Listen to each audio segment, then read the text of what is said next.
안녕하세요. 저는 케어포의 전체적인 담당을 하고 있고요. 오늘 교육을 진행할 이문근입니다.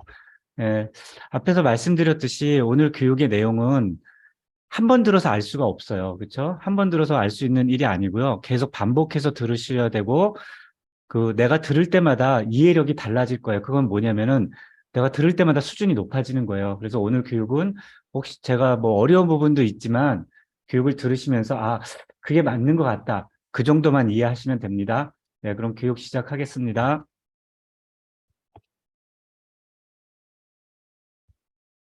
네, 제가 최신 자료를 업데이트 했고요. 업데이트한 이유는 뭐예요?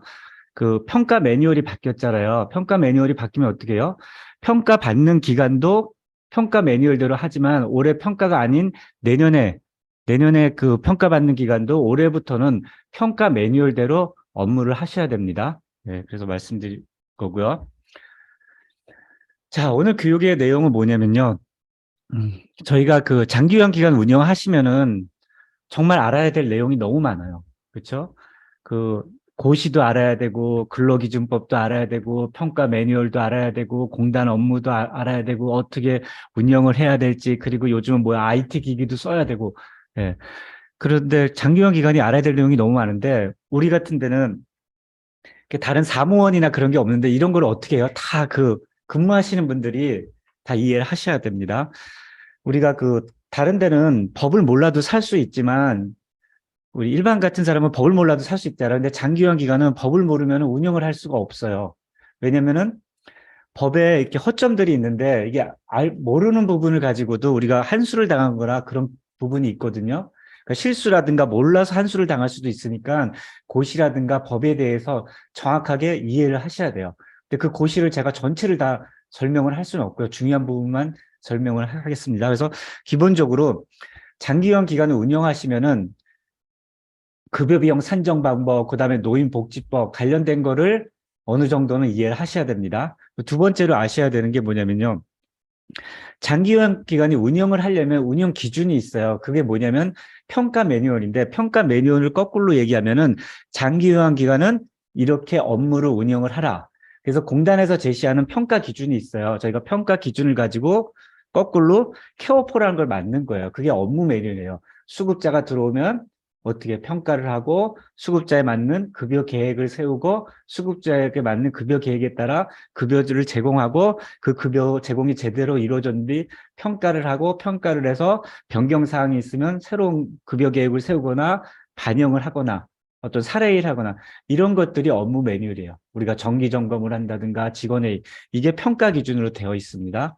고시도 알아야 되고 업무 매뉴얼도 알아야 되고 이걸 두 개만 안다고 그냥 되는 게 아니에요. 그럼 이 업무 매뉴얼과 이런 거에 따라 막 어떻게 해요? 기간 운영을 하셔야 돼요. 운영을 하는데 내가 다 할 수 없으니까 어떻게 해요? 시스템화 하는 거예요. 체계화하는 거예요. 뭐 종사자별로 업무 분장을 하고 업무 내용을 체계화해서 효율적인 운영을 하도록 하시면 됩니다. 그게 뭐예요?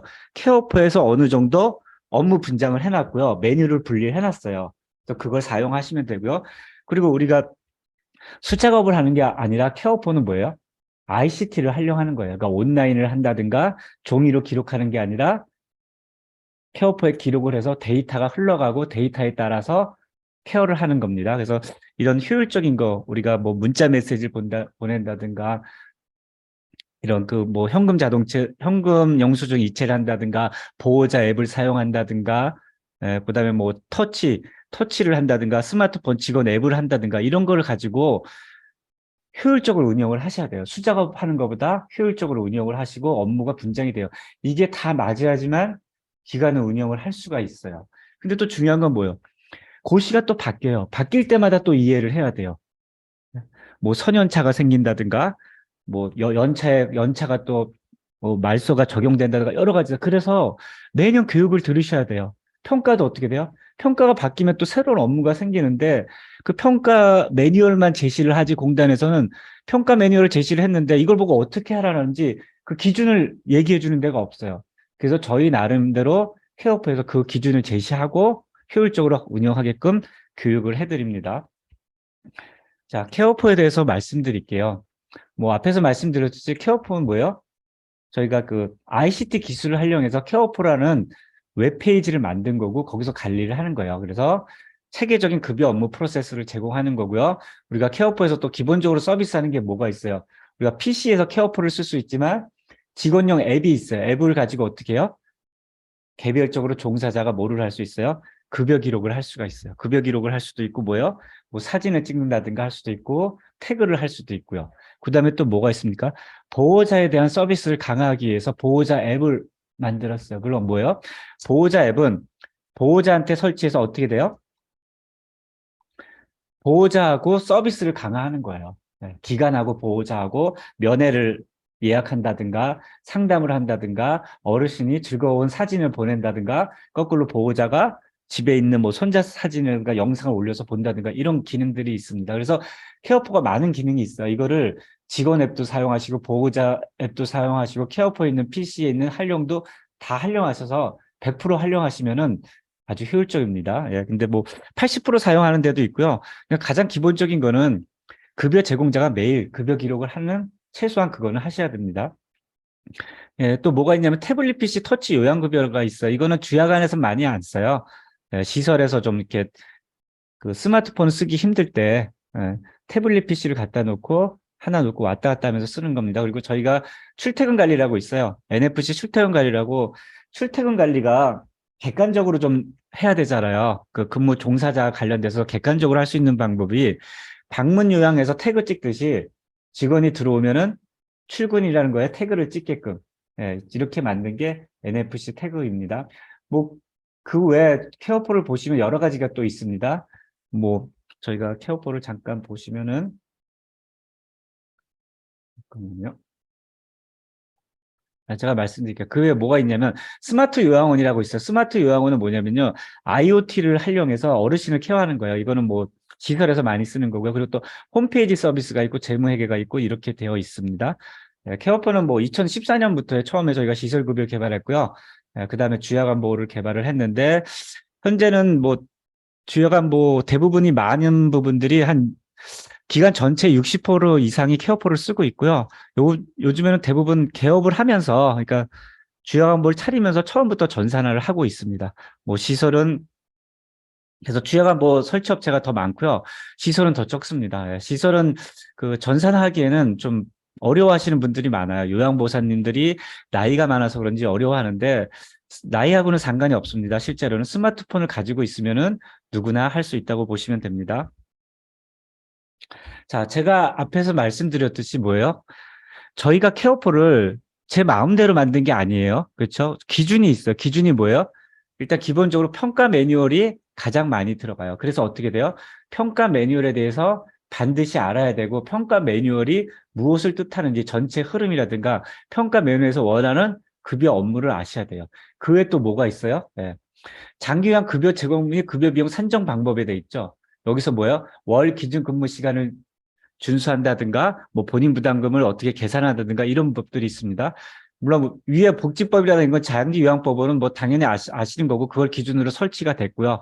그다음에 기타 모니터링이라고 있고요. 그다음에 기타 여기서 설명되지 않은 뭐 Q&A들이 있어요. 뭐 Q&A들은 어떤 거예요?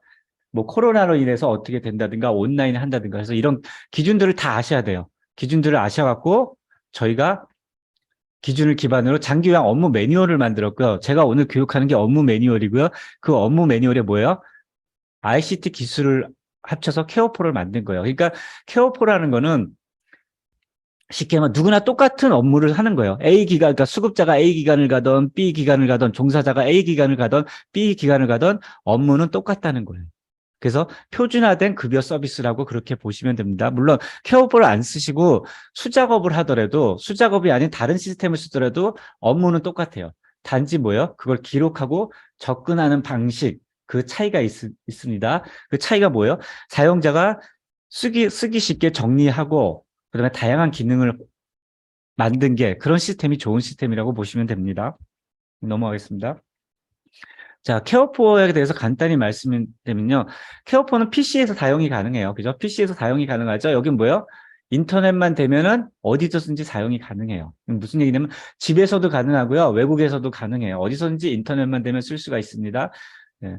근데 거꾸로 이제 뭐, 외부에서도 쓰니까 우리 뭐 데이터가 새어나가느냐 뭐 아니냐 그런 걱정을 할 수도 있는데요. 기본적으로 아이디 패스워드가 있고요. 외부에서 접속할 때마다 뭐가 있어요? IP라는 게 있어요. 그래서 다 로그가 남습니다. 누가 어떤 일을 했는지 다 로그가 남습니다. 그리고 뭐 기관 내부에서만 쓰겠다 그러면 조정을 할 수가 있어요. 외부에서는 못 쓰게 그런 기능이 있고요. 그다음에 인터넷에 접속할 수 있는 기기들이 있잖아요. 스마트 기기. 모든 스마트 기기에서 웹이기 때문에 케어포가 접속이 가능해요. 예. 그러니까 모든 스마트 기기에서 접속하는데 특히 우리가 뭐요? 스마트폰은 뭐를 만들어요? 앱이라는 걸 만들어요. 그래서 뭐를 만들어요? 스마트폰에선 직원 앱을 만들어서 스마트폰을 가지고 직원들이 어르신의 사진을 찍는다든가 내가 요양급여를 기록한다든가 할 수가 있습니다. 그다음에 또 뭐가 있어요? 태블릿 PC가 있죠. 태블릿 PC에는 뭐를 만들었어요? 이 스마트폰은 개인이 갖고 다니는 거지만 시설 같은 거는 태블릿 PC를 층에다 설치해 놓고 어떻게 해요? 각자 종사자가 와서 태블릿 PC에 로그인해서 기록하고 하는 방식이 있습니다. 그래서 세 가지가 좀 사용의 활용도가 구분이 되고요. 더 중요한 건 뭐예요? 우리가 스마트폰에서도 뭘 쓸 수가 있어요? 케어포를 쓸 수가 있어요. 스마트폰에서 네이버 쓸 수 있고 PC에서 네이버 쓸 수 있듯이 스마트폰에서 뭐예요? www.carepo.co.kr을 치는 순간 어떻게 돼요? 전체 메뉴가 뜹니다. 네. 그래서 스마트폰에서도 언제 어디서나 내가 들고 다니면서 케어포를 사용이 가능합니다. 네, 이것도 아시면 되고요. 그다음에 태블릿 PC도 마찬가지죠. 태블릿 PC에서도 뭐예요? www.carepo.co.kr을 쓰면 어떻게 돼요? 이 태블릿 PC 안에 다 떠요. 그래서 뭐예요? PC는 마우스로 하지만 태블릿 PC나 스마트폰은 어떻게 해요? 손가락으로 터치하고 PC는 뭐예요? 키보드로 기록하지만 스마트폰이나 태블릿은 뭐예요? 음성으로도 기록할 수가 있습니다. 그래서 이렇게 모든 거에서 다 쓸 수 있고요. 인터넷이 되면 그리고 각각의 특성에 맞는 앱을 제공합니다. 또 뭐가 있어요? 보호자를 위해서 뭐가 있어요? 케어포 가족 돌봄이란 앱이 있어요. 이거는 뭐예요? 보호자 스마트폰에 설치하는 거예요. 보호자 스마트폰에 설치해서 보호자가 기관하고 소통을 할 수 있고요. 그렇게 돼 있습니다. 그래서 각각의 활용도를 사용에 맞게끔 쓰시면 됩니다. 그리고 가족 돌봄이란 거를 많이 쓰더라고요. 주야간은 많이 써요. 제가 처음에 이거 가족 돌봄을 만들 때 시설을 생각해서 만들었어요. 부모님이 이제 자주 못 보니까 그 가족 돌봄 가지고 시설에서 프로그램이나 어르신이 잘 움직이는 그러니까 즐거워하시는 사진을 가족 돌봄에 올려놓으면 보호자가 그걸 보고 되게 좋아하거든요. 그것뿐만 아니라 소통도 할 수 있고 상담도 할 수 있는데 처음에는 시설을 생각해서 만들었는데 주야간이 더 많이 쓰더라고요. 그래서 좀 이상하죠. 매일매일 보는 주야간은 보호자 앱을 들 쓰고 멀리 계신 부모님은 더 보고 싶어서 가족 돌봄을 더 쓸까 했는데 현실은 어떻게 돼요? 주야간이 많이 사용하고 있습니다. 예, 뭐 그 원인에 대해서는 제가 말씀드리지 않을게요. 현실이 그렇다는 거고요. 터치 요양은 뭐예요? 주야간은 거의 안 써요. 시설에서 많이 쓰고 있습니다. 예.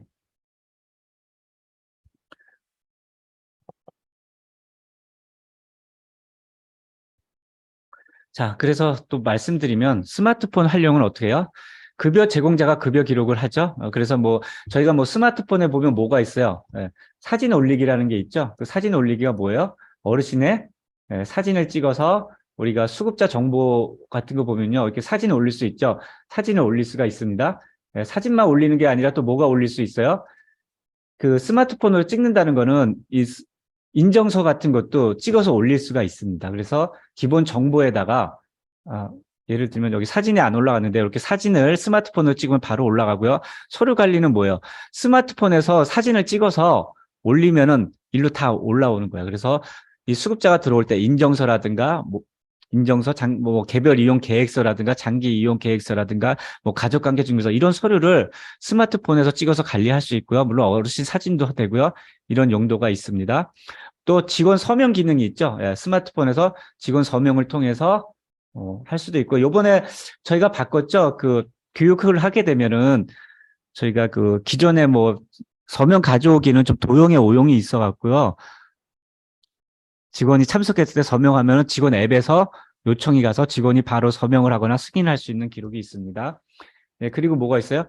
출퇴근 기록하는 게 있어요. 출퇴근 기록은 뭐 저희가 쇼핑몰에 있는데 보여드리면 그 출퇴근이라고요. 이렇게 체크하는 게 있어요. 그러면 우리가 방문 요약하듯이 스마트폰에 로그인해 갖고요. 출근하면 출근이 찍히는 거고요. 퇴근하면 퇴근이 찍히는 거예요. 그래서 객관적으로 출퇴근 관리를 할 수 있는 게 있습니다. 그리고 기타 뭐 ICT 하려니까 우리가 뭐가 있어? 문자 메시지 보내죠. 네, 문자 메시지를 모든 수급자한테 뭐 아니 모든 보호자한테 대량으로 보낼 수 있죠. 예. 그리고 문자 메시지 안에 뭐 URL이 들어가면 어떻게 돼요? URL을 누르면 웹페이지로 연결이 되는 거예요. 그래서 어떻게 해요? 이걸 문자 메시지나 카톡을 가지고 어떻게 해요?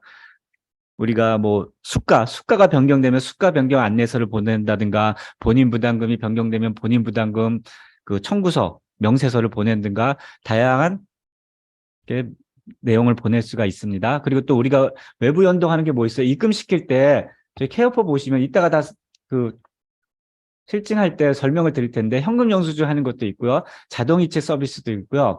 은행 입금 파일이 있는 것도 있어요. 그건 다 입금 부분에 보시면은 여기서 뭐 간단하게 말씀드릴게요. 본인 부담금에 보면 본인 부담금 입금 관리 있죠? 여기 보면 이렇게 입금이 들어온 거 있으면 현금 영수증이라고 예, 현금 영수증 체크해서 이렇게 연동하는 부분도 있고요. 그다음에 은행 입금 파일을 그 본인 부담금 받는 통장에 대해서 다 읽으면 돼요. 읽으면은 저희가 어떻게 해요? 그 보내신 분이 있지 않습니까? 보호자분 하고 이름을 찾아갖고 매치시켜들어서 한 번에 다 처리할 수가 있습니다. 근데 이런 기능이 있는지도 없는지도 모르시는 분도 있어요. 그래서 어쨌든 이런 기능이 다 있고요. 그다음에 공단하고 연동하는 부분이 있죠. 예, 급여 제공 계획도 연동을 하지만 뭐요? 이동 서비스도 연동을 하고요. 직원 근무 일정도 연동을 해요. 이 중요한 건 뭐예요? 근무 일정하고 이동 서비스하고 연동을 한다는 얘기는 뭐예요? 공단에 청구한 거하고 공단의 월 기준 근무한 거하고 케어포에 기록한 출퇴근이나 이런 게 다 맞다는 거예요. 당연히 그게 맞아야지 되겠죠. 네, 이동 서비스 시간이 맞아야지 청구한 게 문제가 안 되는 거고 직원이 근무한 게 맞다는 거죠. 그래서 이러한 연동 등도 저희가 다 하고 있습니다. 그래서 이런 것도 다 연동을 하시면 되고요. 예, 보호자 앱도 많이 사용해서 이런 기술을 사용하시면 됩니다.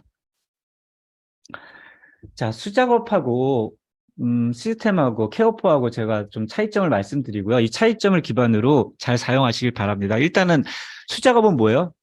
업무 담당자에 대한 의존도가 커요. 오래전 얘기인데 한 5년, 6년 됐는데 큰 기관에서 전화가 왔어요. 케어포를 쓰겠다고요. 왜 그러냐고 왔더니 그 한 2명이 간뒀나 봐요. 예. 다 그분이 수작업으로 종이하고 관리하는 사람이 간뒀어요. 그랬더니 어떻게 돼요? 돌아가지가 않아요. 왜? 그분 외에는 할 수 있는 업무가 없기 때문에 업무 분장도 안 돼 있고 그분이 모든 걸 다 했어요. 전체를 알고요. 그래서 전체를 그런 문제점이 있고요. 그래서 업무 능력자가 필요하고 퇴사하는데 케어포는 뭐예요? 제가 앞에서 말씀드렸듯이 케어포는 개인이 하는 게 아니라 케어포라는 전체 시스템 메뉴가 있어요. 그러면 어떻게 돼요? 관리자분은 어떻게 돼요? 이 메뉴에 대해서 세팅을 하면 돼요.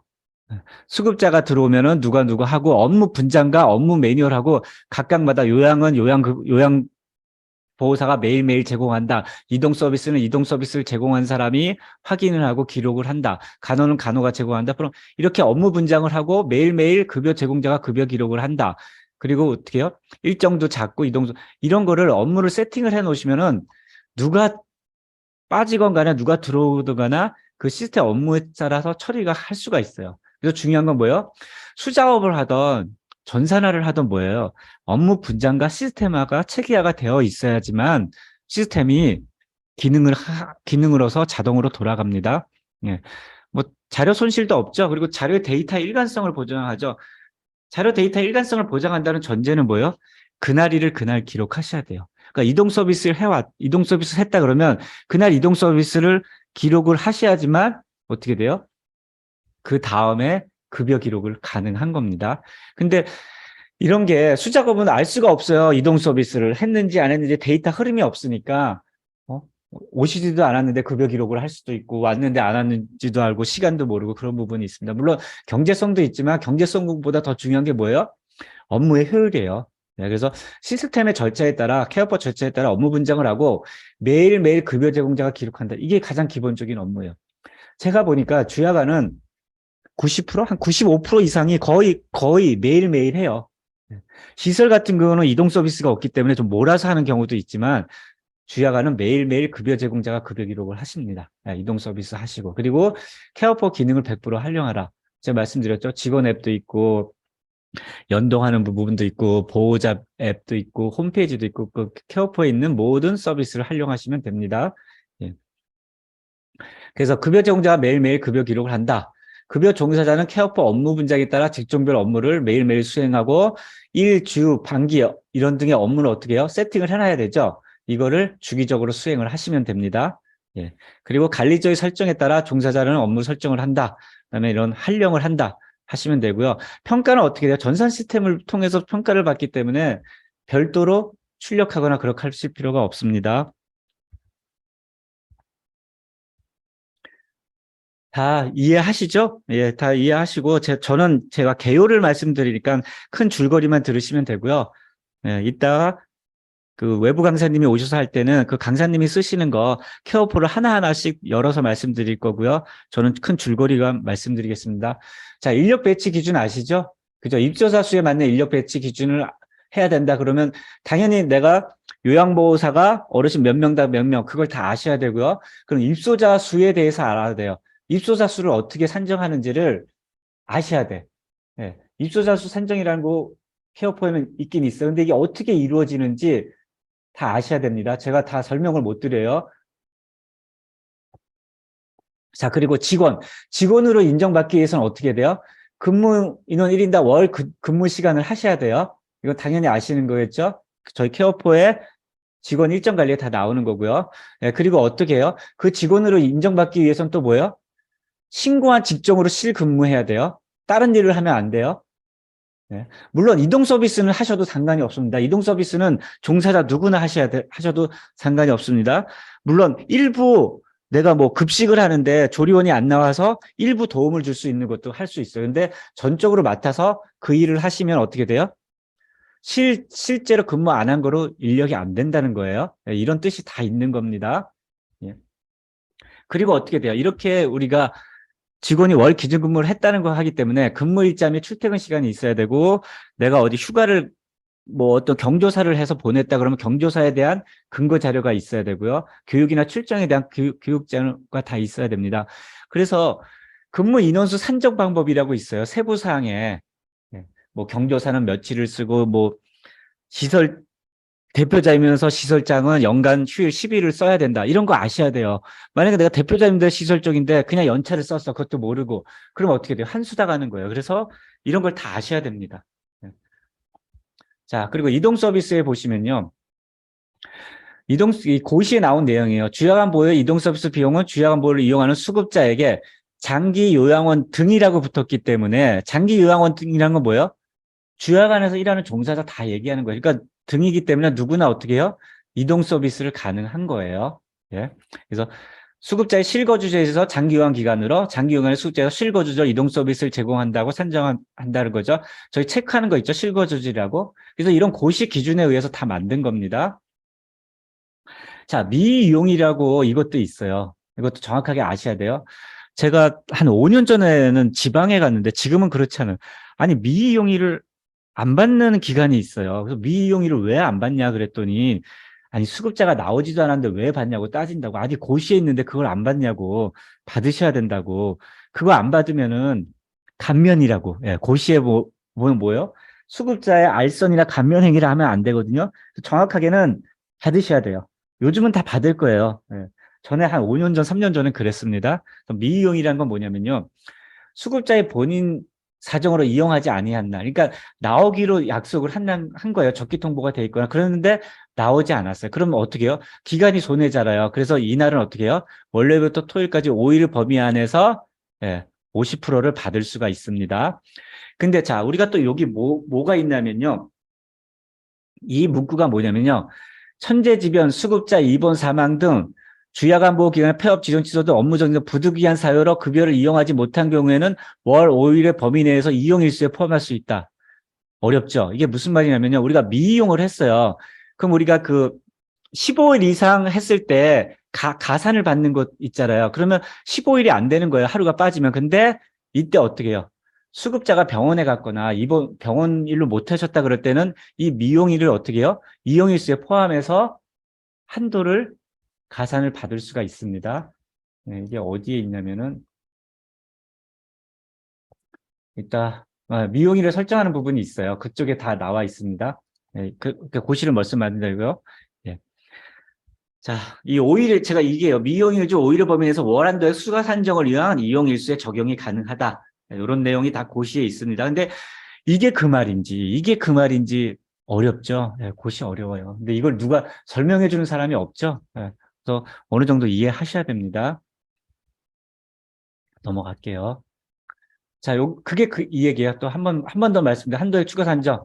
예, 주간보호를 15일 이상에서 20%를 추가 산정하는데, 예, 아까 요 15일에 포함될 수 있다는 겁니다. 근데 요번에 올해 또 뭐가 바뀌었어요? 예, 올해 고시 바뀐 게 뭐예요? 가족인 요양보호사로부터 방문 요양을 급여를 제공받는 월에는 등급별 한도액이 추가 산정하지 아니한다. 예, 요거 저희가 케어포에도 반영을 했습니다. 어떻게 반영을 했냐면 아마 수급자를 등록시킬 때 가족 요양 여부를 받을 거예요. 가족 요양을 받는지 안 받는지. 그래서 체크를 하고 그 부분이 본인 부담금 청구할 때마다 가족 요양으로 할 때는 한도가 아니죠. 일정을 등록할 때마다 가족 요양일 때는 어떻게 해요? 예, 한도가 저희가 증액되지 않게끔 체크하는 부분이 있습니다. 여기 있네요. 방문 가족 요양. 네, 이런 것이 고시에 있습니다. 그래서 저희가 이게 왜 만들어졌는지 왜 생겼는지를 정확하게 아셔야 됩니다. 자, 그리고 또 뭐가 있냐면 고시에 인지활동형 프로그램 제공이라고 있어요. 5등급 인지지원 등급은 이용시마다 인지활동 프로그램을 제공해야 돼요. 네. 인지활동형 프로그램 관리자가 수립한 프로그램 계획에 따라 치매 전문 보양사 프로그램 관리자 외부 강사가 연일에 60분 이상 제공한다. 이렇게 되어 있습니다. 자, 저희가 고시가 있고 평가 매뉴얼이 있어요. 평가 매뉴얼은 대로 안 했을 때는 어떻게 해요? 그냥 점수가 깎여요. 그냥 평가를 못 받을 뿐이에요. 근데 고시를 지키지 않았을 때는 어떻게 돼요? 문제가 됩니다. 법을 지키지 않았을 때는. 그래서 고시는 꼭 지켜서 하셔야 됩니다. 그래서 이렇게 제공을 하고 어떻게 되냐면요. 프로그램 제공 계획 등 업무를 수행한 경우 그 내용을 프로그램 관리자 업무 수행일지 별지 24호에 작성하게 되어 있습니다. 자, 그래서 뭐요? 5등급하고 인지 지원 등급만 작성을 하시면 돼요. 물론 앞에 고시에 1사등급 치매 수급자에게는 노력해야 된다고 되어 있어요. 근데 굳이 할 일도 많은데 하실 필요 없고요. 고시에서 딱 정해진 요 정도만 하시면 됩니다. 넘어가겠습니다. 요거 고시 변경된 거 아시죠? 올해 2023년도에 주약안에는 요게 나와 있습니다. 요거 읽어보시면은 충분히 이해하실 거라고 봅니다. 넘어가겠습니다. 자, 2022년도에 이거 제가 작년 교육할 때 했는데 한번 짚고 넘어갈게요. 자, 이게 뭐냐면 연차 소멸이라는 게 돼 있어요. 예. 연차가 연마다 생기고 연마다 바뀌잖아요. 그쵸? 근로기준법에는 뭐라고 되어 있냐면요. 연차 유급휴가. 연차 휴가는 1년간, 그러니까 1년간 사용하고 그 기간이 끝나면은 소멸된다고 얘기를 했어요. 그러니까 내가 연차를 못 썼어요, 올해. 연차를 5개 못 썼는데 내년에 근무 기간으로 근무 일정의 연차로 사용을 할 수 없다는 겁니다. 아시죠? 그래서 다 연차는 소멸되면은 근무 일수로 사용할 수 없다. 자, 요 문제를 읽어볼게요. 올해 발생한 연차 유급휴가에 대하여 사용 촉진을 받았으나 사용하지 못했어요. 그럼 남아있죠? 내년으로 2월에서 사용해서 근무시간 인정을 받을 수 있나요? 안 됩니다. 그러니까 안 되는 겁니다. 넘어갈게요. 자, 그리고 선연차라는 게 생겼어요. 이게 말도 안 되는 거죠. 사실은 뭐 선연차로 환수했다는 자체가 말이 안 되지만 뭐 법원이 그렇게 판단했다 그러니까 뭐 어쩔 수 없죠. 뭐 법대로 해야죠. 네. 법대로 한다는 게 참 안 좋은 거예요. 네. 제가 볼 때 법대로 하면 참 안 좋아요. 자, 말씀드릴게요. 자, 1년 미만 종사자예요. 1년 미만 종사자는 원래 어떻게 돼요? 연차를 3일 이내 범위에서만 선사용이 가능해요. 그러니까 제가 올해 1년 이내예요. 조건이 뭐예요? 제가 올해 입사했어요. 지금 입사했어요. 지금 입사한데 갑자기 무슨 일이 생겼어요. 그럼 연차를 3번 쓸 수 있다는 거예요. 미리. 왜? 원래는 뭐예요? 한 달이 만근될 때 하나가 생기는데 3번 쓸 수 있다는 거예요. 근데 중요한 건 뭐예요? 마지막에 퇴사할 때 이게 맞아야 된다는 거예요. 퇴사 시. 그러니까 제가 선연차를 3번 쓰고 다음 달에 퇴사를 했어요. 그럼 큰일 나요. 이거 다 한수돼요. 인정 못 하는 거예요. 그렇죠? 그래서 아예 선연차 쓰지 마세요. 그냥 한 달 만근했을 때 한 달 쓰고 만약에 정 급해서 그러면 오늘 쉬라 그러고 다음에 일을 더 많이 하시라 그래요. 왜? 월 기준 근무 시간은 뭐야? 맞추면 돼요.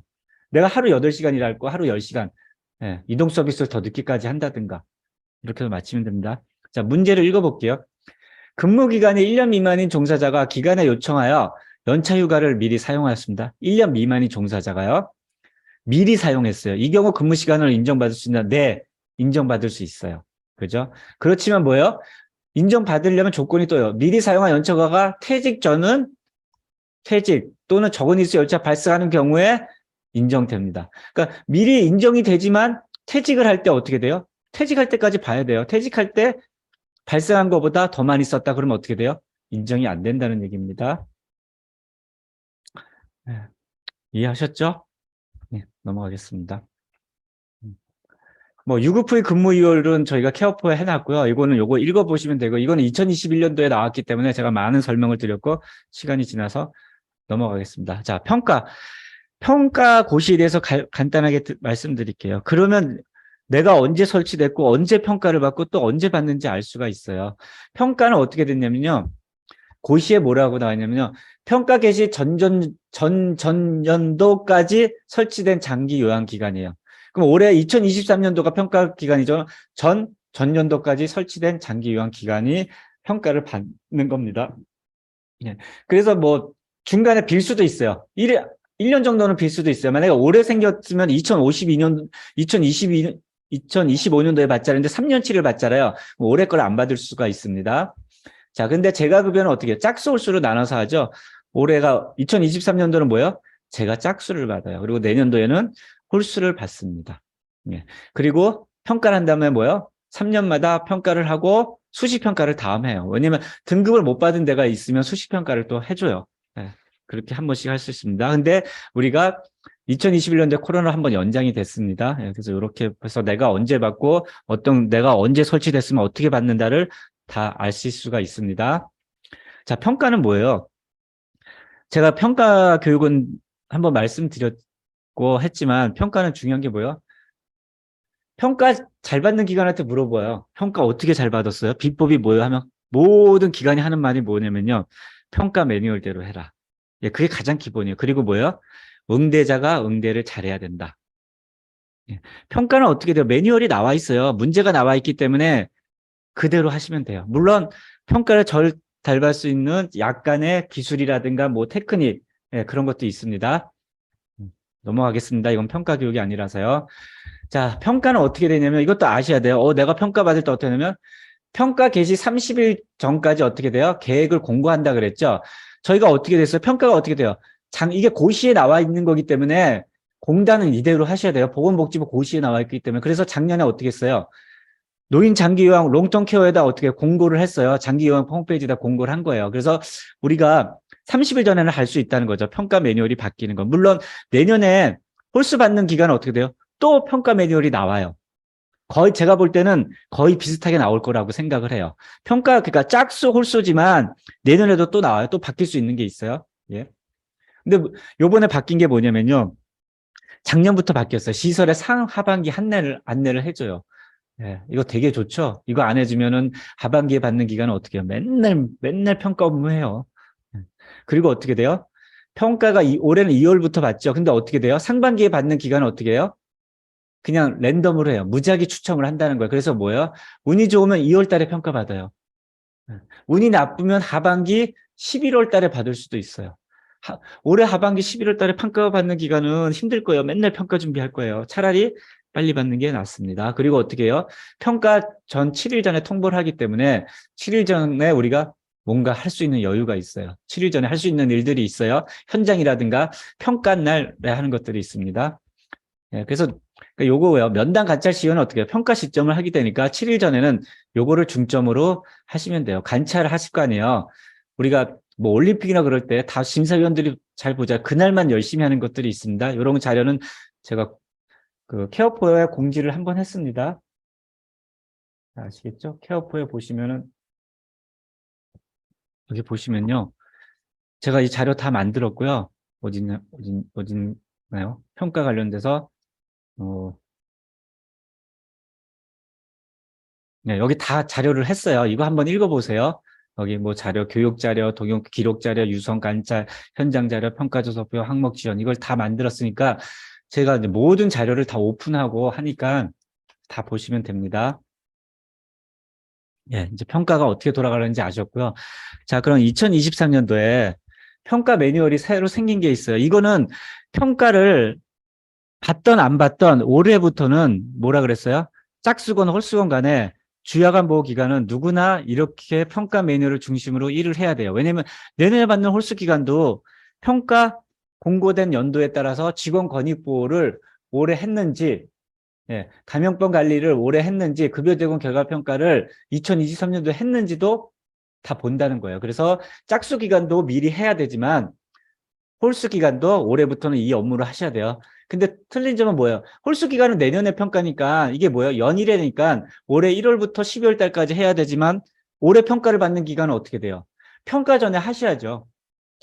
연일이지만 직원 권익보호가 평가 전에 하셔야죠. 이거 평가자도 이거 연일이니까 12월 달에 평가할게요. 라고 그렇게 하셔도 돼요. 평가 매뉴얼에는. 그렇지만 평가자가 그럼 고민할 거 아니에요. 아, 직원 권익보호가 3점인데 없어요. 그럼 점수 안 주겠죠.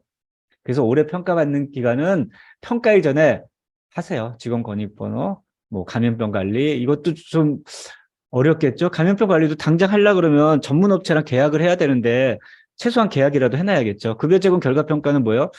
이것도 하셔야겠죠. 최소한 뭐예요? 서너 명이라도 해놔야겠죠. 점수를 받으려면. 예. 그렇게 하셔야 되고 평가를 받으려면 다 하셔야 됩니다. 예, 그리고 또 2023년도에 바뀐 게 뭐냐면요.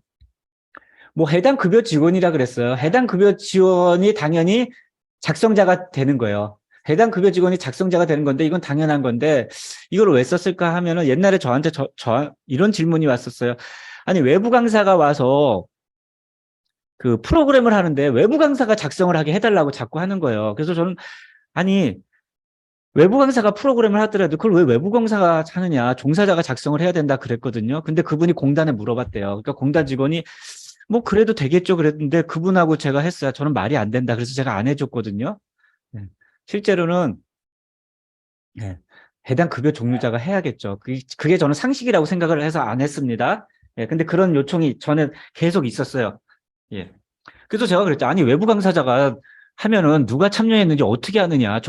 수급자 이름도 모르고, 그리고 그 특이사항을 어떻게 쓰느냐. 누가 어떻게 뭐 반응을 했는지. 그냥 외부 강사한테 다 떠넘기는 그거 같은데, 예. 실제로 그 프로그램도 해당 급여 직원이 작성을 하셔야 됩니다. 자, 그리고 또 뭐가 바뀌었어요? 연일이라는 주기가 또 바뀌었어요. 이게 왜 바뀌었는지 저는 대충 이해가 가요. 네. 기존에는 어떻게 돼 있어요?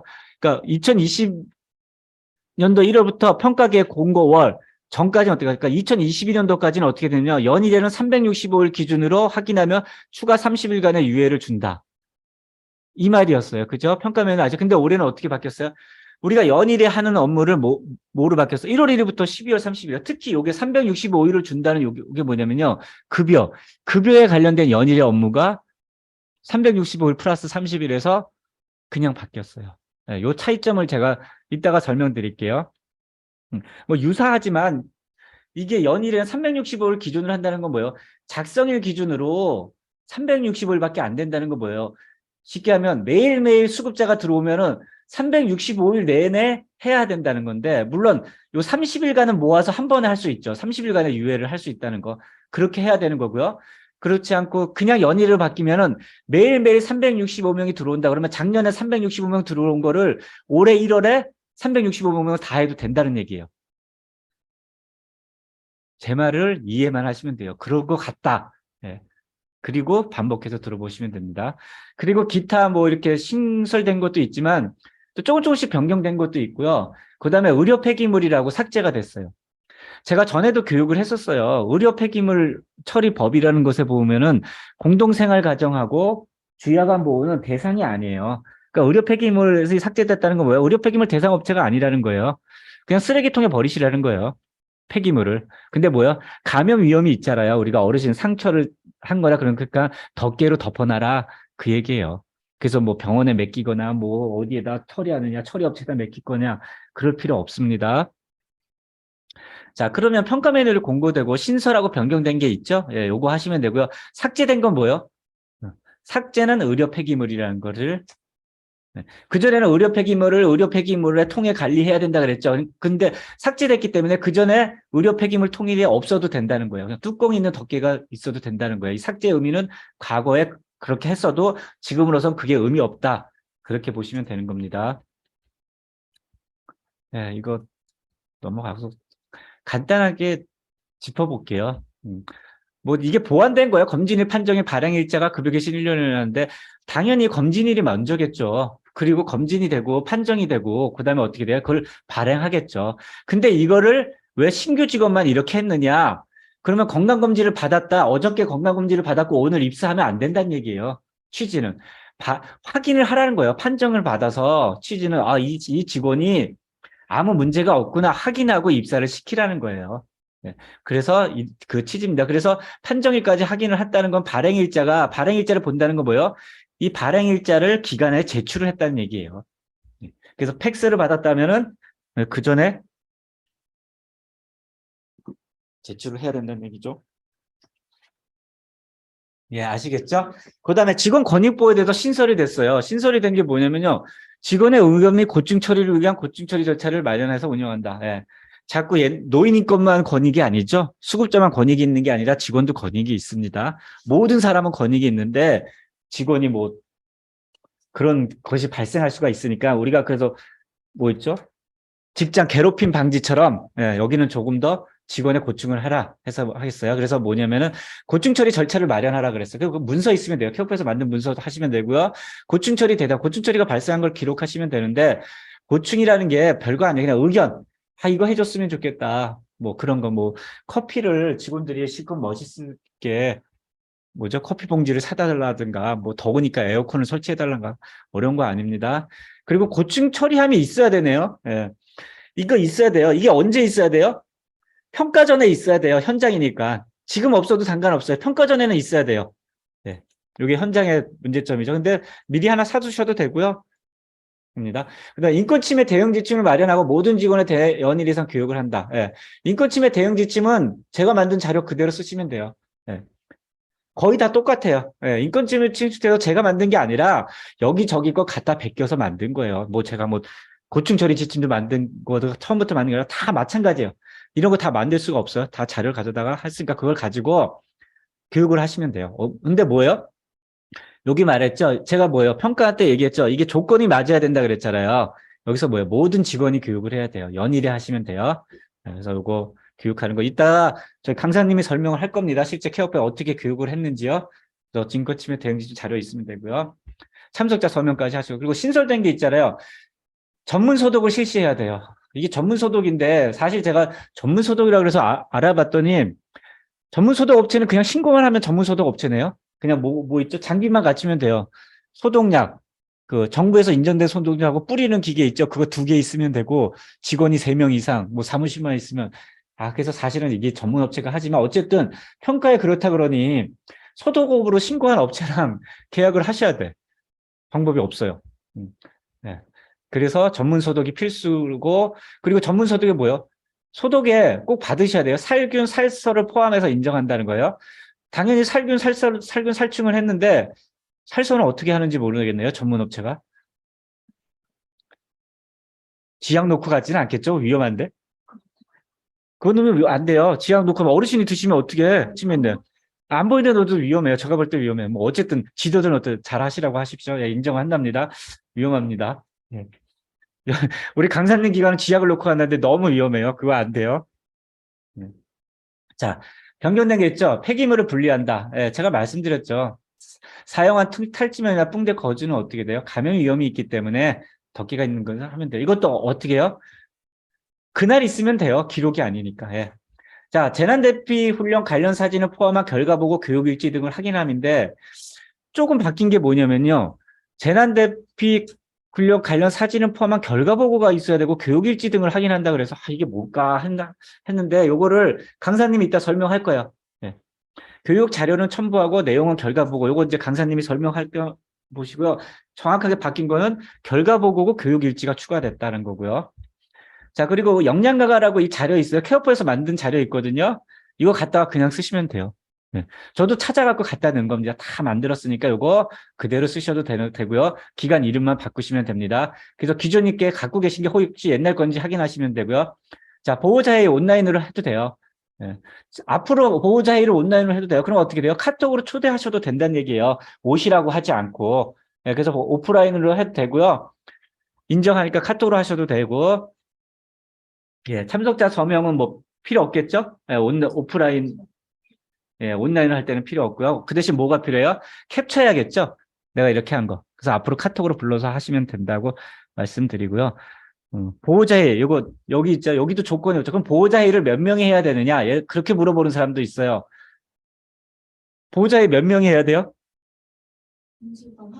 기준이 없어요. 그죠? 이런 건 기준이 없어요. 그러면 보호자회를 한 명만 했다. 보호자분들이 잘 안 오실 거아니에요. 그럼 한 명만 했다 그러면 이제 평가자가 왜 한 명만 했냐? 그랬을 때 어떻게 해요? 응대자가 해야겠죠. 모든 보호자한테 문자를 보냈는데 한 명만 왔다. 아, 그래요? 그럼 문자 보낸 거 보여주시면 돼요. 그러니까 이런 게 응대를 어떻게 하느냐는 거죠. 이런 거. 그리고 운영 규정에 게으라는 게 생겼는데 이것도 어떻게 돼요? 제가 만든 거 그냥 넣으시면 돼요. 네, 자료 넣습니다. 그리고 직원의 근무 체계도 어떻게 해요? 이것도 지금 뽑아놔봤자 소용없어요. 왜요?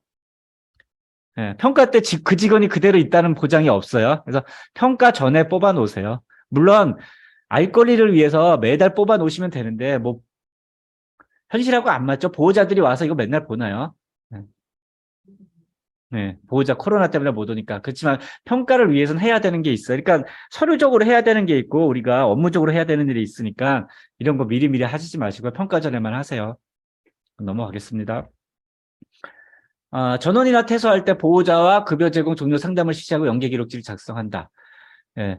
저희가 이제 이거를 해석하고 만드는 방법이 여러 가지가 있는데 어떤 분은 이렇게 했어요. 전화될 때 수급자, 보호자, 종료 상담을 하니까 이걸 상담일지에 쓰고 또 여기다가 연계 기록지를 작성해야 되느냐 그렇게 생각하실 수도 있는데 저희는 어떻게 했냐면 연계 기록지 쓸 때 여기 어떻게 해요? 태도시 이용 계획을 쓸 때 누구랑 상담했냐 이렇게 해서 상담자를 집어넣는 거로 저희는 그렇게 해서 해석을 해서 썼습니다. 그래서 제공을 하시면 돼요. 제공 방법 여러 가지가 있죠. 연계 기록지. 물론 사망시는 안 쓰는 겁니다.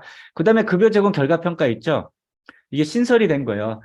처음에 제가 급여 제공 결과 평가라는 걸 만들어 놓고 총평을 만들어 놨는데 자꾸 예시를 어떻게 써야 되는지 이게 뭘 하는 건지 뭐 자꾸 오고 자꾸 오해를 하는 게 급여 제공, 이제 다른 데서 많이 그렇게 얘기를 했나 봐요. 근데 제가 제 나름대로 해석을 한 게 있어요. 급여 제공 평가가 급여 계획에 이동 서비스를 2번 주기로 했는데 3번 줘서 문제가 되느냐. 그게 문제가 아니에요. 건강관리를 5분 하기로 했는데 3분대로 했느냐. 그 문제가 아니에요.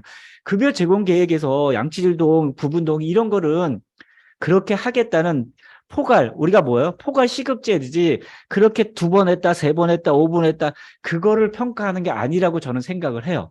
물론 그렇게 생각하시는 분도 있지만 취지를 따지셔야 돼요. 그래서 제가 가이드라인을 만들었어요. 그건 뭐냐면 우리가 어르신의 급여 제공 계획을 세우는 목적이 뭐예요? 어르신을 평가하고 맞게끔 하는 거를 제대로 했는지 중간에 그래서 그 가이드라인을 만들어 놓고 제가 예시를 만들었습니다. 근데 제가 한 게 정답은 아니에요.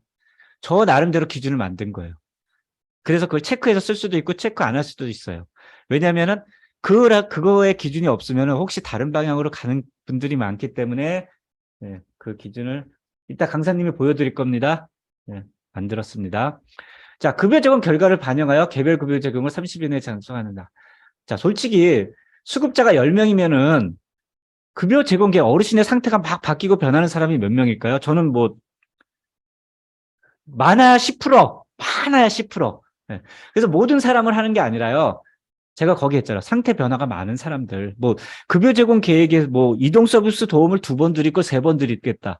이거는 의미가 없습니다. 그쵸? 2번 드리나 3번 드리나. 간호를 5분 할 거를 내가 10분 하겠다. 의미가 없어요. 의미가 있는 건 뭐예요? 어르신의 상태가 부분 도움인데, 아니, 부분 도움인데, 상태가 많이 나빠졌어. 전적인 도움을 드린다든가. 그렇죠? 어르신의 근력이 약해져서 뭐 한다든가 어르신이 식사를 잘 못 드셔. 일반 식사를 든다. 그렇게 변화가 있는 걸 기준으로 바꾸시면 돼요. 그러면은 평가를 해서 바꾸는 게 아니라 연이래니까 무슨 말이야? 연이래니까 내가 이렇게 보다가 어르신의 상태가 바뀌었어. 그럼 어떻게 해요? 이때다. 사례회의도 하고 급여 제공 결과도 평가도 하고 급여 제공 계획도 수립을 하고 이때다 하고 하는 거예요. 우리가 이달만 기다려서 하는 게 아니죠. 네. 연일회를 하는 거 뭐예요? 정기적으로 하다가 중간에 바뀌면 하시라는 거예요. 네, 이해하셨다고 봐요. 제 말은 이해하는 거예요. 외우는 게 아닙니다. 자, 그래서 급여 제공 계획을 재작성하면 됩니다. 자, 노인 인권 보호 생겼죠? 모든 직원에게 노인 인권 및 학대 예방 교육을 연일해서 실시한다. 여기도 뭐예요? 모든 직원에게 하시는 거예요. 그렇게 만들었고요. 자, 모든 직원을 연일해 하는데요. 노인 인권 보호는 신규 직원 입사 시에 노인 인권 지침이라고 있어요. 신규 평가에 보면 신규 직원의 노인 인권 지침, 급여 제공 지침, 운영 규정이 있기 때문에 모든 직원은 내가 작성하는 시점에 모든 직원이 하면 되고요. 그 위에 신규 직원은 어떻게 해요? 노인인권 지침으로 가름을 하면 돼요. 근데 아까 직원 권익보호는 뭐라 그랬습니다? 직원 권익보호는 이게 없어요. 신규 직원에. 그래서 제가 뭐라 그랬어요? 직원 권익보호도 신규 직원에 가름을 하십시오. 그러면 어떻게 돼요? 평가 기준을 맞출 수 있습니다. 자, 질량상이라고 생겼어요. 수급자 서비스 만족도를 하라는데 올해 생겼는데 지표 적용 기간은 2020년도부터예요. 그러면 뭐예요? 과거에 있었던 거를 기록해 놓으시면 돼요. 네. 지표 적용이 과거니까 올해 생겼는데 미리 평가 항목이 있는데 지표 적용 기간은 과거란 얘기입니다. 이렇게 하시면 됩니다. 넘어갈게요. 자, 급여 제공 결과 평가에 대해서 말씀드릴게요. 자, 이걸 제가 기준을 만든 건 뭐냐면요. 수급자가 들어왔어. 그럼 언제 급여 제공 결과를 평가를 하느냐? 아, 오늘 들어왔는데 급여 제공 계획을 세웠어. 그럼 급여 제공 계획을 쭉 봐야 되잖아요. 한 달 후에 한 달마다 하는 게 아니라 급여 제공 계획 수립 후 6개월은 지나야 되지 평가를 해야 된다. 이 6개월이라는 기준이 어디서 나왔냐면요. 시설은 반기별로 해요. 시설은 왜 반기별로 하느냐? 시설은 어르신의 상태가 더 자주 바뀌잖아요. 근데 주약은 많이 안 바뀌니까 그냥 연일인데 그래도 최소한은 뭐예요? 6개월은 지켜봐야 된다. 그러면 어떻게 되느냐? 자, 보시면 신규 수급자가 상반기에 입소를 했어요. 그러면 어떻게 돼요? 하반기에 급여 제공 결과를 평가를 해야 돼요. 근데 또 하반기에 신규 수급자가 입소했어요. 그러면 어떻게 해요? 내년 1월에 해야 돼요. 그럼 정기적으로 우리는 어떻게 돼요? 제가 어떻게 돼요? 업무 분장하고 일시랑 주기를 잡으라 그랬죠. 우리는 어떻게 돼요? 우리 기간은 상반기에 한번 평가하고 하반기에 한번 평가한다는 거예요. 상반기에는 어떻게 해요? 작년도 수급자를 다 해요. 연일에 하기 때문에. 작년도 수급자를 다 2023년도 1월에 2022년도 거를 해요. 요거는 이전 년도 2020년도 수급자를 다 일에 하면 어떻게 돼요? 연일에 급여 제공 결과 평가를 한다는 게 됐어요. 그리고 어떻게 해요? 요 2, 3, 4, 5, 6에 1, 2, 3, 4, 5, 6에 들어온 사람을 하반기에 평가해요. 그리고 연도가 바뀌었어요. 연일에 급여 제공 결과 평가를 2024년도니까 2023년도 사람을 다 해요. 그리고 어떻게 해요? 이렇게. 그러면 우리 기간에 업무 분장은 어떻게 돼요? 1월에 급여 제공 결과하고 신규를 8월에 해라. 이렇게 업무 분장을 세팅을 해놓으면 빠지는 일도 없고 그렇게 하시면 됩니다.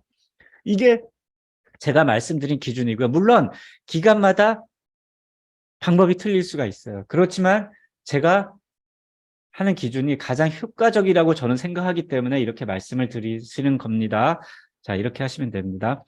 그러면은 우리가 이게 또 묶을 필요가 있어요. 묶어야 돼요. 왜 묶으냐면은 이게 하나죠.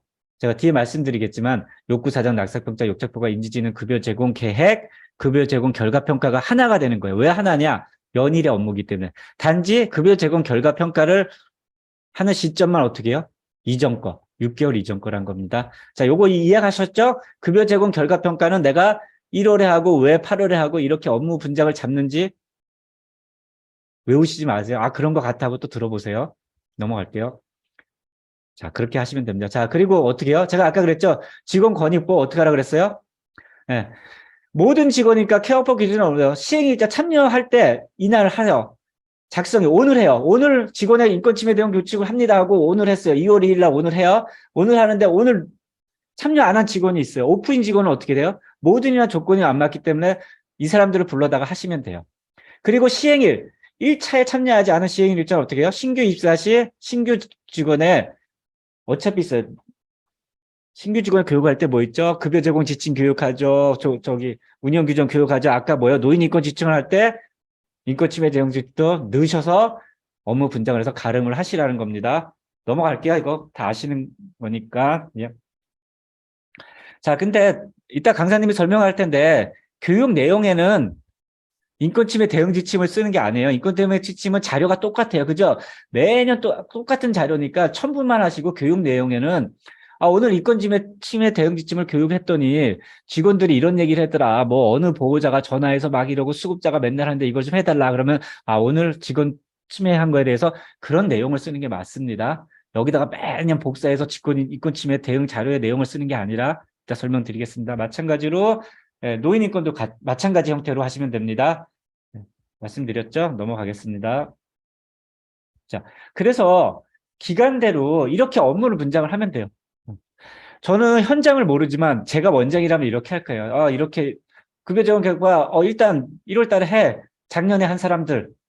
그리고 이렇게 해. 그리고 평가 결과에 따라 반영은 뭐 2월 달에 바로 해. 왜 한 달 이내니까 뭐 직원 인권 침해 요건 신규만 말씀드린 거예요. 신규에 대해서만 이렇게 내가 업무 분장을 한다는 거죠. 살균 살처 업체 이거 하게끔 해. 이렇게 분기별로 그러니까 그죠? 이거 만족도 이거는 그 모아놨다가 평가 전에 해. 네, 그렇게 해도 됩니다. 고충 처리 대장은 의견 수렴할 때마다 직원 회의할 때마다 고충 있냐 물어보고 수렴을 해. 이렇게 하시면 됩니다. 직원 회의를 제가 언제 하는지 몰라갖고요. 직원 회의 때마다 이렇게 하시면 됩니다. 자, 이렇게 전체적으로 이제 말씀드렸고 이제 큰 틀은 우리가 급여를 제공하는 업무에 대해서 말씀드리고 아시죠?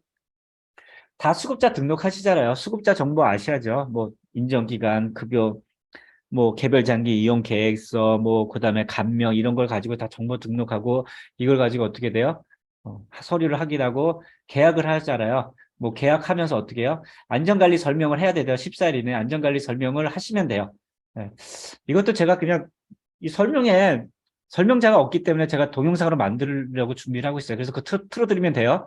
네, 그거 만들어 이렇게 하는데 개별 장기 이용 계획서에 뭐 주 3일을 하는데 어르신이 이제 처음에 이제 상담을 할 때 보니까 우리 어르신 제가 보호자가 돌볼 수가 없어서 주 5일 해주세요. 그러면 그렇게 개별 계획을 바꿀게 하고 이때 바뀔 때는 어떻게 돼요? 변경하는 이유가 있어야 되잖아요. 공단에서 개별 이용 계획서를 3일을 해라 5시간 하라는데 기관에서 바꿔. 왜? 돈 많이 벌려고 바꿀 수가 있잖아요. 아니, 그거 말이 안 되는데 그 사유를 써라.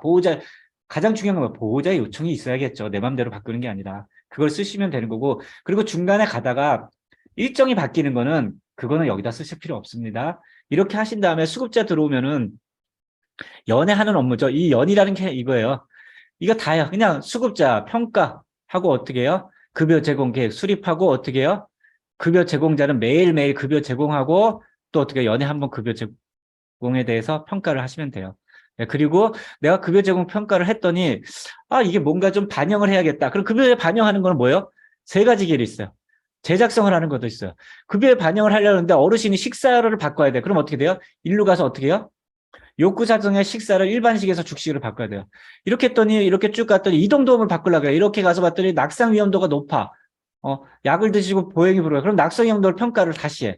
그리고 일로 가셔도 되고 낙상 위험도, 욕창 위험도를 평가했더니 낙상 위험도라든가 욕구 사정을 평가했더니 이게 반영된 게 있어. 그러면 급여 제공 계획에서 식사를 바꿔야 돼. 그리고 뭐 이동도움을 더 드려야 돼. 욕구 사정을 했더니 또 신체 상태를 평가했더니 부분 도움이. 그럼 이걸 바꿔야 돼. 일로 갈 수도 있고요. 아니면 바로 일로 급여 제공으로 갈 수도 있어요. 어떤 평가, 인지 상태를 평가를 했어. 인지 상태를 평가했더니 어르신이 인지가 나빠서 좀 인지 프로그램도 많이 해줘야 돼. 그럼 이쪽으로 해서 프로그램 쪽으로도 갈 수도 있고 이렇게 하셔도 돼요. 일로 안 가고 내가 여기서 평가를 했더니 이거 평가가 필요 없어. 급여 제공 계획에 이동 도움만 더 드려도 돼. 이동 도움만 좀 바꿀 거야. 그럼 급여 제공 계획만 제작성해도 돼요. 그렇죠? 아니면은 일로 가셔도 됩니다. 자, 그리고 이렇게 급여는 매일매일 제공하다가 뭐요? 우리가 평가하는 게 기준이 있죠. 사례회의를 해. 사례회의를 하는 건 뭐 도중에 문제가 생기죠. 사례회의를 해서 이 어르신이 자꾸 뭐 문제를 일으켜. 그럼 모아갖고 어떻게 해요? 두 종류 이상 모아갖고 어떻게 하겠다. 그럼 사례회의를 했을 때는 어떻게 해요? 100% 급여에 반영을 해야 돼요. 뭔가 변경이 돼야 되는 거죠. 왜? 문제 있는 대상자에 대해서 어떻게 조치를 했냐는 게 사례회의니까요. 상담도 마찬가지예요. 어떤 사람이 뭐 요청을 했어. 우리 엄마가, 우리 부모님이 맨날 식사를 하시는데 목에 살에 걸리니까 조심해 달라고. 그럼 일로 가서 어떻게 해요? 우리가 어떻게 돼? 여기다가 이제 뭐 특이사항에다가 급여 제공 기록지에다가 쓸 수도 있죠. 아니면 상태 변화 기록지에다가 사례가 자주 걸려서 뭐 식사 시간 때 지켜보기를 한다. 이런 게 반영이 되는 거예요. 아니면 우리가 요양급여의 특이사항에다 쓰는 거예요. 식사 때마다 하면. 아니면 여기다 어떻게 돼요? 급여 제공 계획 가서 어떻게 해요? 지켜보기를 하겠다. 이거 음식을 잘, 이런 거를 많은 사례를 알아서 제가 다 말씀 못 드립니다. 하시면 됩니다. 이게 급여에 반영을 하는 거예요. 여기는 뭐예요? 급여 제공 결과 평가를 반영하는 건 급여 제공 계획만 작성을 하시면 돼요. 그러면 어떻게 돼요? 급여 제공 계획만 제작성하면 급여 제공에 따라서 계획에 따라 요양급여 간호 프로그램이 하니까요. 넘어가겠습니다. 계약서는 제가 이걸 얘기하면은 아니 수가가 변경되는데 계약서 작성을 해요. 그럴 필요 없어요. 계약서는 장기요양 급여에 휴직 시간이에요? 진짜 이거 아직 가야 될 길이 많은데. 10분 쉬겠습니다. 그럼 10시 40분에 하겠습니다.